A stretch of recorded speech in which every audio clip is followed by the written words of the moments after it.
Hi guys, hi everybody. I hope you had a blessed day. Safe kayo dahil may bagyo, super typhoon, di ba? Tinyo. I hope na blessed kayo, happy and healthy. Guys, as much as possible, huwag yung mga pangit na comments.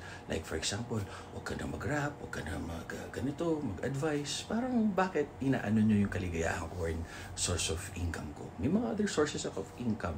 Diba? Tapos bakit laging negative? Huwag ganun. Sana positive. Sana spread good vibes. Diba? Kayo din. Makakarma kayo. Ayaw ni Lord ng ganyan. Gusto nyo mabait. Malapit na yung Pasko.